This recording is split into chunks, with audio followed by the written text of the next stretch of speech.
A todos.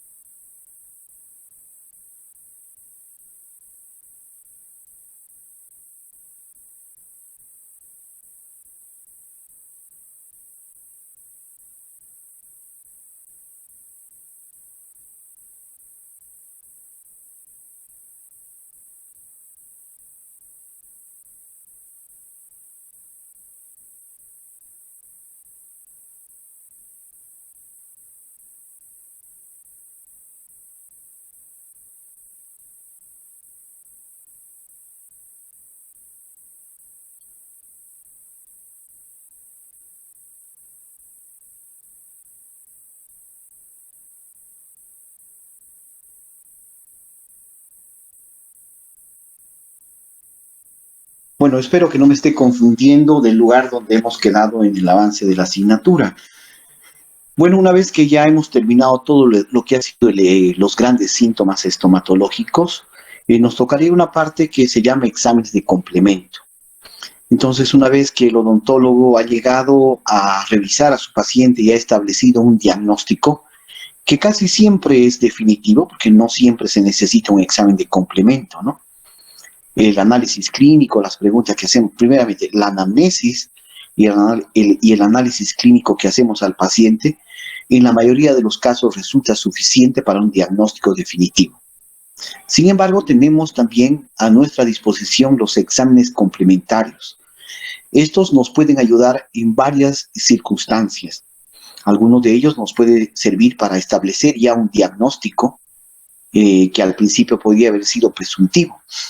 Otros nos pueden servir para poder planificar un tratamiento al paciente, para poder verificar un tratamiento que se le ha hecho al paciente, como un implante, por ejemplo. Siempre se toman radiografías post-implante para saber cómo está la osseointegración. Entonces, los exámenes de complemento son muy importantes. En este momento tocaremos uno de ellos, que es el examen complementario de gabinete o instrumentales, sabiendo que existen de dos tipos. Bueno, comenzaremos a hablar en cuanto a aquellos. Bueno, algo importante es que una vez haber hecho ya todo el orden correspondiente para llegar a un diagnóstico, como les dije, la mayoría de las veces diagnosticamos, la mayoría diría yo.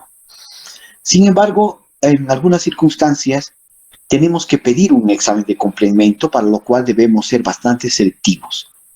¿Qué significa aquello? Que debemos pedir realmente el examen que nos corresponde para establecer el diagnóstico. No podemos pedir exámenes por pedir. Debemos haber recabado toda la información de vida del paciente y seguramente esto mismo nos ayudará a nosotros a poder establecer alguna sospecha de enfermedad sistémica que tenga el paciente, por lo cual pueda pedir. Es muy probable que el paciente pueda tener anemia, puede tener tal vez una azúcar elevada. Bueno, podemos pedir exámenes para poder descartar o confirmar una sospecha. Entonces, por eso que nosotros debemos siempre buscar el examen adecuado para el paciente. Siempre pensando de que el paciente no tendría por qué gastar y gastar en exámenes sin que nosotros logremos diagnosticar. Los exámenes, como dijimos, son dos. Ya sabemos, gabinete o instrumental, que se llama, y laboratorio o esencial. Esos dos tipos de examen son los que vamos a utilizar como examen de complemento. Pero sin embargo, los exámenes de complemento son varios. Desde un modelo de estudio es un examen de complemento. Desde una fotografía es un examen de complemento. Desde una cianometría que hemos hablado, ¿se acuerdan? Que lo vamos a volver a hablar aquí, la cianometría. Y realmente los exámenes de complemento, muchos de ellos los podemos hacer en el consultorio, ¿no ven?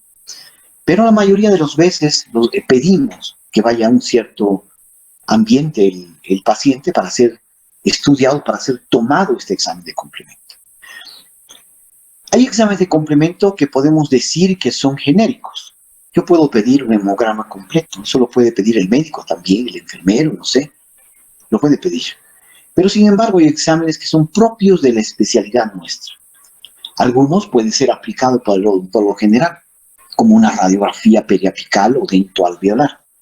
Pero algunos pueden ser aplicados también para un especialista pero odontólogo, con un maxilofacial.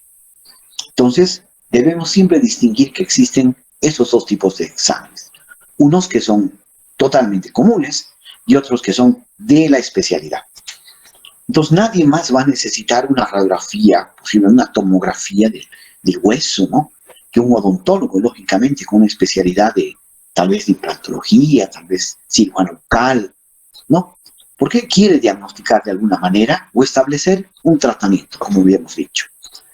Muy bien. Por ejemplo, podemos hablar del primer examen de complemento, tal vez un poco que no está ubicado en el lugar adecuado, porque no hay un lugar donde ubicarlo, que son los exámenes de modelos.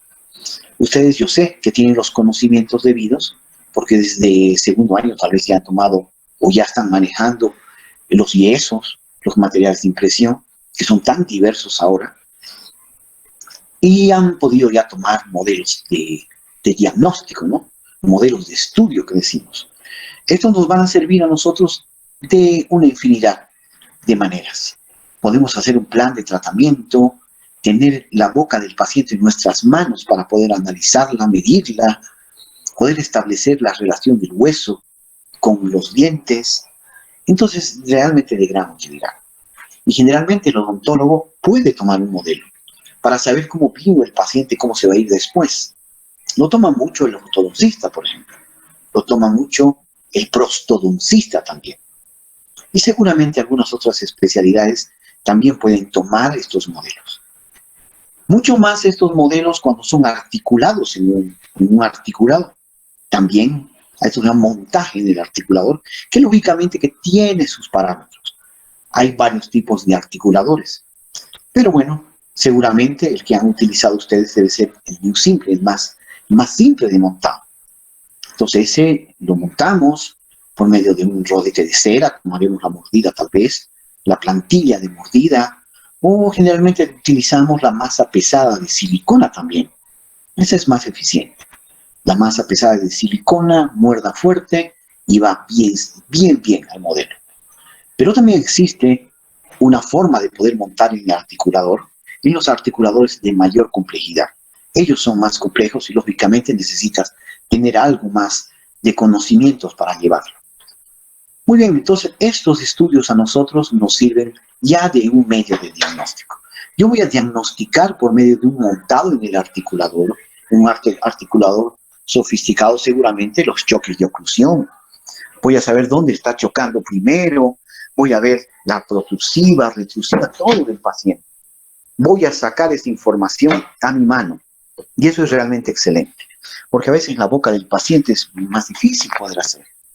Entonces, como les dije, los estudios de gabinete pueden ir desde un estudio de modelo o una fotografía hasta una tomografía axial computarizada y estudios tan sofisticados que existen ahora. ¿No ve? Entonces, otro de los medios de diagnóstico que se están utilizando mucho ahora son las fotografías. En alguna oportunidad ya he hablado yo con ustedes y sé que ustedes tienen los conocimientos.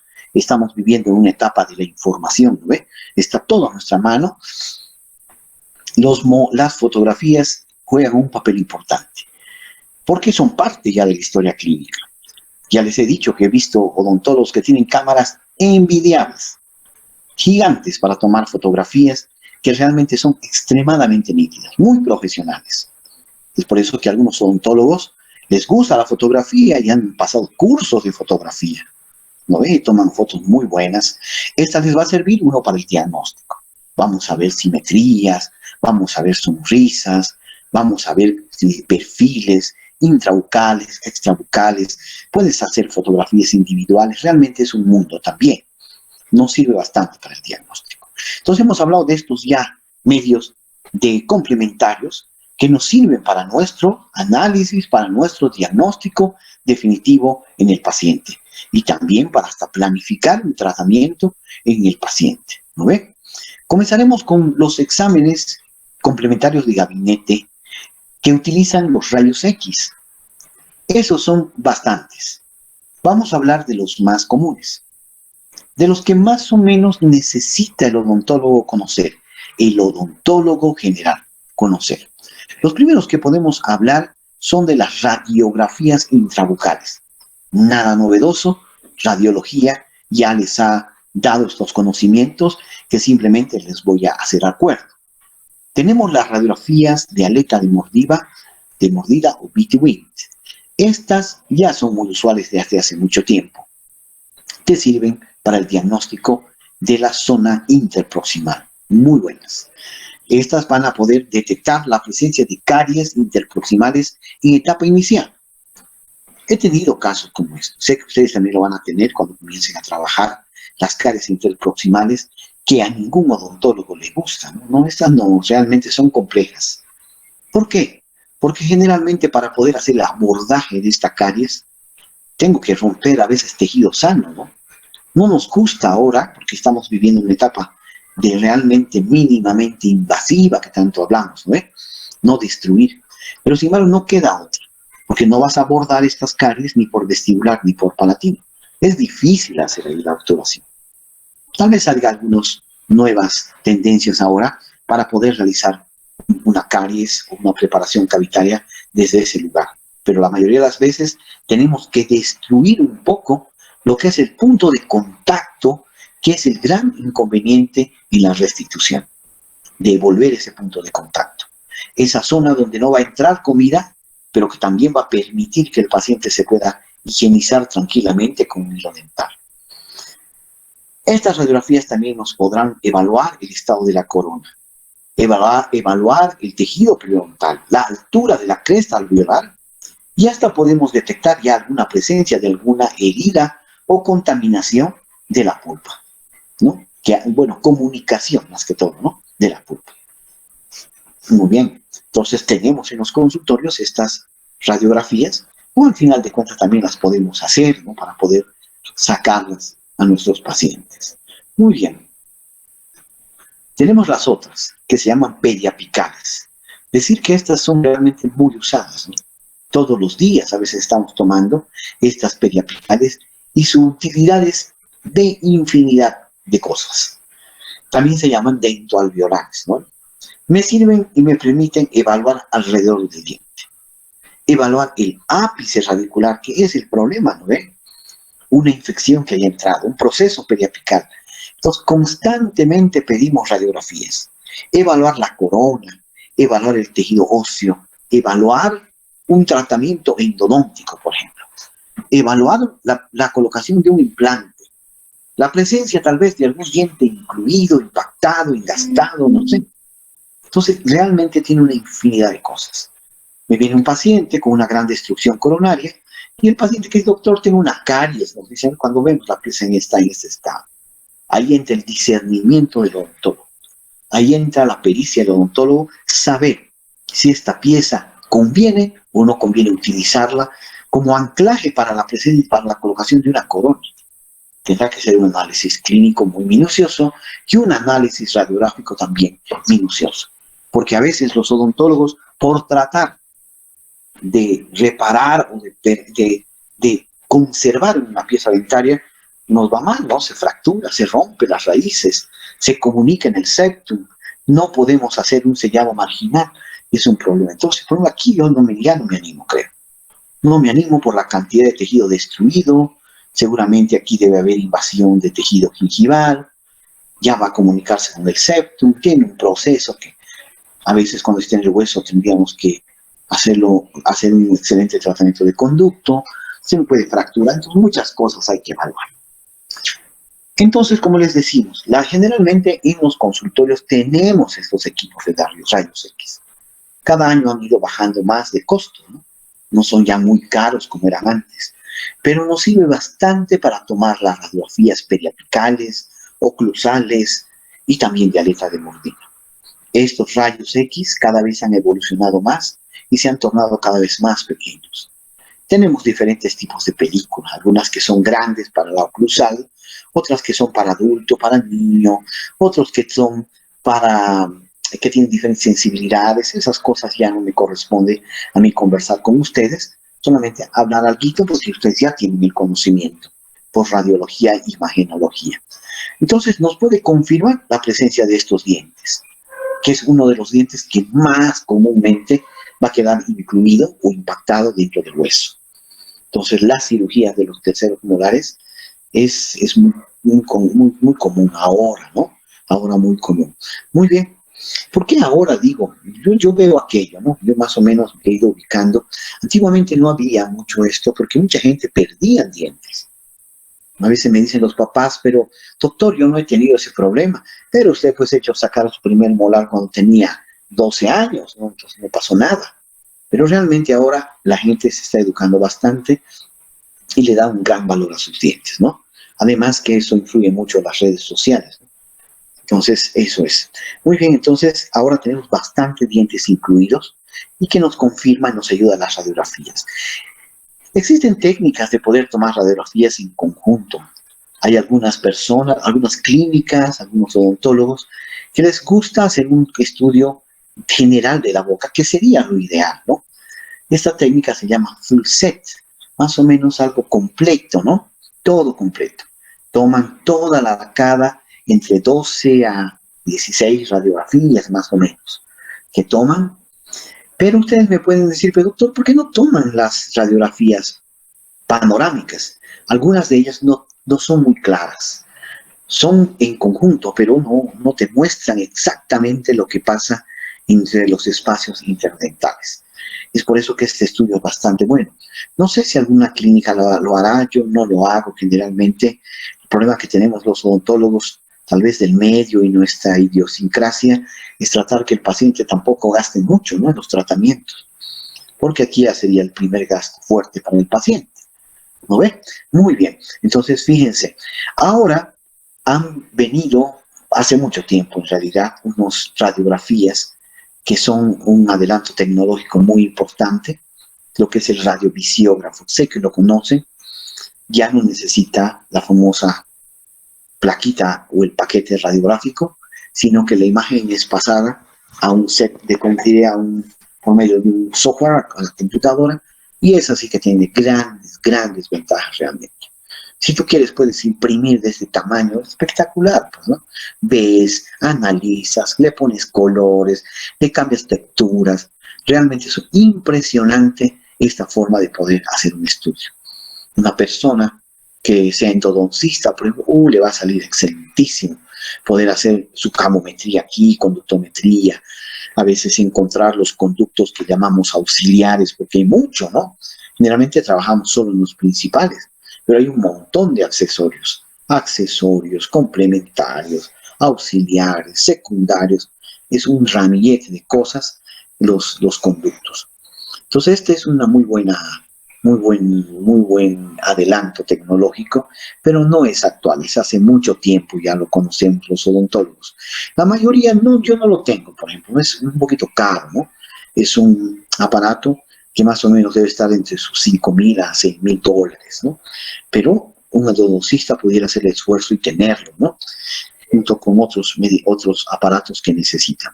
Y como les decía, ahora he visto unos rayos X muy chiquititos, ¿no? Ya no son esas máquinas gigantes que te da miedo ahí que te apunten con eso para tomarte una radiografía, ¿no? Y que la exposición de rayo era bastante elevada, ¿no? Hay que largos, ahora no, son muy sofisticados y hay unos que no pesan ni 2 kilos, ¿no? Unos 600, unos 750 gramos, ¿no?, de peso, 1,5 kilos, un poquito más. Entonces, fíjense cómo ha adelantado la tecnología. Muy bien, entonces tenemos este otro tipo de radiografías que ustedes conocen, oclusales, que muestran dientes incluidos, te muestran el hueso, te muestran también las estructuras alveolares, palatinas, el cuerpo de la mandíbula, te puede mostrar un tumor, un quiste, un absceso, y algo muy común son los dientes incluidos, como los caninos, ¿no? Para los caninos tenemos que ver por dónde vamos a abordarlo, ¿no? Eso es importante para el cirujano, el abordaje. Hay otras técnicas, lógicamente. Con esta no voy a saber si está más cerca de vestibular o está más cerca de palatino. De todos modos, son un respeto los caninos para mí, porque realmente quitarlos no siempre es fácil. Algunas veces está tan cerca de las raíces vecinas que hay que tener un muy buen cuidado si no podemos dañar un diente más. He visto casos aquello que se han dañado otras piezas por sacar un diente incluido. Entonces, un problema grande, ¿no? Entonces, también pueden servir para el diagnóstico de la cialolitiasis. ¿Se acuerdan, no? ¿Qué es la cialolitiasis? Es la presencia de un cialolito en el conducto, generalmente de Wharton. El conducto de Wharton, ¿de qué glándula es? De la glándula submaxilar. Este conducto de Wharton puede ser tapado por esta piedrita. Es una de las patologías de las glándulas salivales, ¿no? Y conocemos ya nosotros, ya hemos visto, ya estamos cada vez aumentando más nuestros conocimientos. Entonces podemos pedir estas radiografías si las sospechamos. De esa manera, pues ya hemos hablado de todas las radiografías que usted puede tomar con sus aparatos de rayos X que hace rato lo mostramos. Existen otro grupo grande de radiografías que se llaman extrabucales. En esta clase y en esta asignatura solamente estudiaremos las más principales, diciendo que hay bastante infinidad de técnicas en la toma de radiografía. Pero no debemos olvidarnos que existe una especialidad que se dedica pues a la imagenología, ¿no? Ellos estudian años para tener conocimientos de las técnicas radiográficas, que varían, puede variar en el ángulo, ¿no? Yo a veces he escuchado que un poquito más angulado, menos angulado, ya no tengo ese conocimiento, no soy maxilofacial, ¿no? Tal vez ellos conocen un poco más y tal vez los radiólogos conocen mucho más también al respecto. Estas radiografías extrabucales o extraorales no pueden tomarse dentro de la boca, tienen que ser tomadas con un aparato de mayor intensidad. El poder de penetración de los rayos X de los aparatos que nosotros tenemos periapicales no va a pasar. No va a pasar. Usted tiene que ser un aparato más grande. Creo que los panorámicas lo tienen. O si no, se utilizan estos aparatos rayos X grandes, con lo cual generalmente se utiliza para pulmones, para piernas, para estómago. Esos van a ser porque estos tienen mayor cantidad de rayo y mayor penetración. Caso contrario, no va a resultar, ¿no? Si le tomamos con nuestro rayito, no le va a hacer nada. Las clasificamos de la siguiente manera según los planos. Planos que conocemos desde el colegio, ¿no? El plano coronal parte la cabeza y la cara en una zona llamada anterior y posterior. Ese es el plano coronal. El plano sagital parte la cabeza y la cara en una zona, en dos zonas, una izquierda y otra derecha. El plano axial, que es por el cual viene el término tomografía axial computarizada, porque los cortes eran axiales. Pero eso ha quedado de nombre ahora, ¿no? Existen las tomografías computarizadas que te toman ángulos de todo lado, ¿no? Este corte axial es también llamado corte horizontal. Divide la cabeza y el cráneo en una zona superior y una zona inferior. Nada más. Listo. De ahí comenzamos. Entonces, primeramente tendríamos que tomar en cuenta este tipo de estudio que se llama en el plano coronal. O sea que el rayo tiene que ser disparado o de adelante o de atrás, simplemente, ¿no? Entonces, por eso lo llamamos coronal. Y una de las que conocemos que son entre las estándar, entre las comunes, se llama la radiografía posterior-anterior de Caldwell. Ella dispara el rayo de atrás adelante, sabiendo que los elementos que mejor van a salir en la radiografía son los que están más cerca del paquete radiográfico. Llamamos chasis, ¿no? Donde va a estar apoyada la radiografía, chasis. Entonces, fíjense, la toma de esta radiografía que salió de atrás adelante, lo mejor que va a quedar grabado son la parte anterior. Esta radiografía posterior-anterior nos sirve para visualizar senos paranasales. Nos va a hacer una proyección buena de los senos frontales, de los senos segmentales, del piso de la órbita también, y también algo de los senos maxilares, ¿no? Como pueden ustedes apreciar. Esto, en la sinusitis, en procesos de tumores, se piden seguramente este tipo de estudio. Entonces ya conocemos el primero. Como les decía, a veces inclinando un poquito la cabeza al otro lado, a un lado, adelante, atrás, arriba y abajo, se hacen variaciones de las diferentes técnicas que, como decimos, creo que no corresponde a esta materia hablar al respecto. Muy bien, tenemos la primera, radiografías extraorales en sentido coronal. Tenemos las otras coronales que se llama anteroposterior de Townes.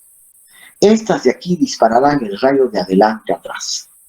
Nos ayudarán a poder tener una visualización de las fracturas que pueden ocurrir a nivel del cuello del cóndilo. En alguna oportunidad también hablamos, cuando el paciente recibe un golpe, en el lugar que se puede fracturar la mandíbula es a nivel del cóndilo. ¿No ve? Entonces, es por eso que estas radiografías se las toma para este estudio. Muy bien, entonces tenemos estas radiografías anteroposteriores de todo un mes. Muy bien, tenemos otra, que es la posterior-anterior de Waters. Esta va a servir para visualizar también los senos maxilares, frontales y etmoidales. Y vamos a poder hacer un diagnóstico mejor de la espina nasal. Fíjense aquí. Seguramente también esta radiografía tendrá muy buena utilidad para algunas sospechas de tumores, de algunas lesiones a nivel de los senos, como la sinusitis. Entonces, esta es la que se debe tomar. Entonces, ya saben ustedes que los especialistas lo piden esta, y nosotros tenemos que conocerla como odontólogos generales y saber por lo menos dar una lectura de esta radiografía. Muy bien. Una vez concluidas las tres más usadas en el plano sagital, comenzamos hablando del plano llamado, hace rato era coronal, ahora sagital. La sagital simplemente es derecha e izquierda, va a dividir la cara y va a dividir el cráneo en derecha e izquierda. Y la radiografía aquí estrella, pudiera decirse, la que muchas veces el odontólogo pide, generalmente el ortodoncista lo pide constantemente, son las radiografías llamadas cefalométricas. Ellas servirán para poder hacer un diseño de puntos y ángulos de la cefalometría de su paciente. Eso le servirá al ortodoncista para poder evaluar qué espacios, qué términos, qué porciones están en mala posición. Entonces ya es otra cosa esto. Ahora, también lo puede utilizar algún otro tipo de especialista, como por ejemplo un maxilofacial, un cirujano bucal. Entonces, este es importante. Ya explicamos nosotros, ¿no? El punto C, ¿ya se acuerdan? El punto C ya inmóvil. Hablamos de los diferentes puntos que existen. No se olviden que algunos puntos son en tejidos duros, otros son en tejidos blandos. Eso tienen que tomar en cuenta. A veces me dicen, pero doctor, usted está hablando del pogonium y el pogonium es que hay que ver. Algunos de ellos son en vivo y algunos de ellos son en muerto, ¿no? Y algunos de ellos son puntos craniométricos fijos en hueso, pero con radiografía. Muy bien, entonces eso es lo que hacemos con esta técnica. Esta técnica es una de las más usadas. Entonces te servirá para saber si tu paciente es biprotruso o tiene una concavidad, todo eso. Muy bien, entonces esta es la más importante de las radiografías que son en el plano llamado sagital. Vamos al plano sagital, la oblicua mandibular. Esta técnica radiográfica se dice que se puede tomar con ese equipo de rayos X convencional que tenemos en los consultorios. Nunca lo intenté. A mí hasta la oclusal no me ha salido muy bien, pero habría que intentar. Muy bien, entonces esta te servirá para traumatismos, fracturas de la hemiarcada maxilar. Como es una técnica de sentido sagital, puedes tomar de la derecha o puedes tomar de la izquierda. Ya sabes, tú no ves técnicas radiográficas. Muy bien. Tenemos la radiografía de la ATM, también es una radiografía sagital, porque la tomamos o de derecha o de izquierda, o una y una, para poder ver las patologías que presenta la articulación temporomandibular. Esa técnica. Entonces, esto nos servirá, mire, para evaluar. Veamos si hay algún proceso, algún desgaste. Tenemos que reconocer las imágenes que nos muestran el cóndilo con una regeneración ósea, por ahí la presencia de alguna otra lesión que pueda estar presente en esta parte del cóndilo, ¿no?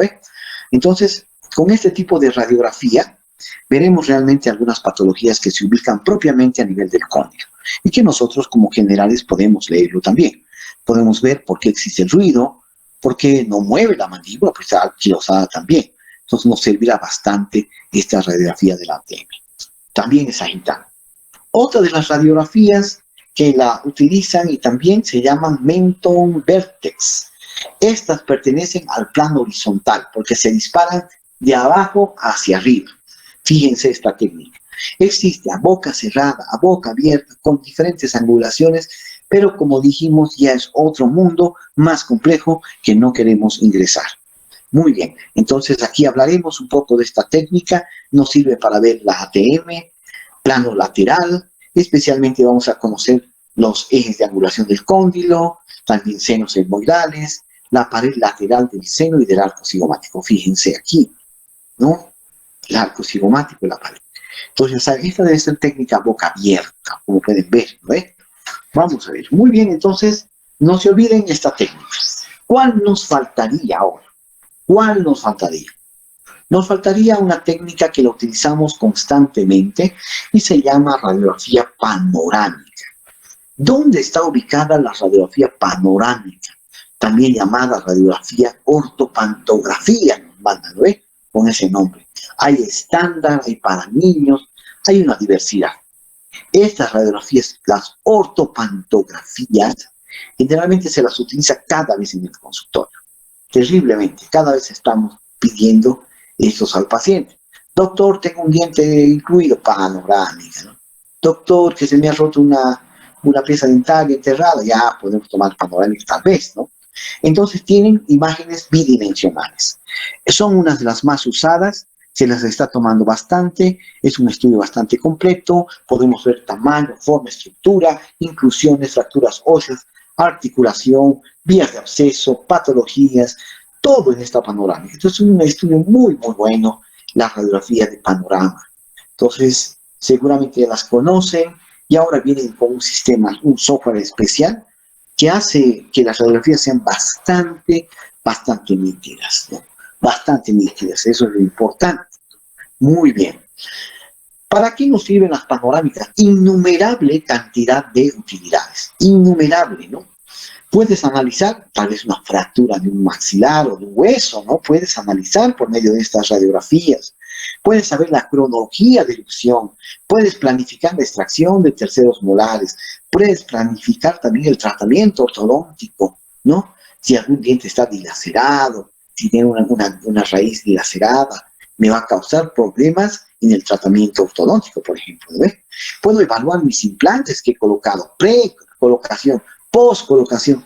Todos tienen una utilidad enorme, pero no pertenecen ni a las radiografías coronales, ni a las radiografías anteroposteriores, ni sagitales, nada, porque ustedes saben que el rayo circula alrededor del paciente, ¿no?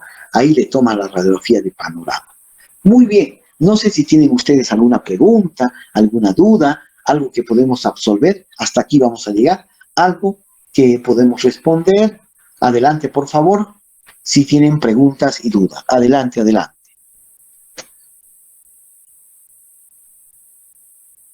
Muy bien, no hay preguntas y dudas. Como les decía, este es un tema que ya ustedes conocen. De todos modos, les está ayudando un poquito para tener mayores facilidades en el diagnóstico, ¿no? Muy bien. Voy a llamar lista entonces, si no hay preguntas, por favor, ¿ya? Irala. Iraola. La Madrid. Doctor, Iraola presente. Iraola presente, no pude activar mi micrófono a tiempo, doctor, perdón. No, no hay problema.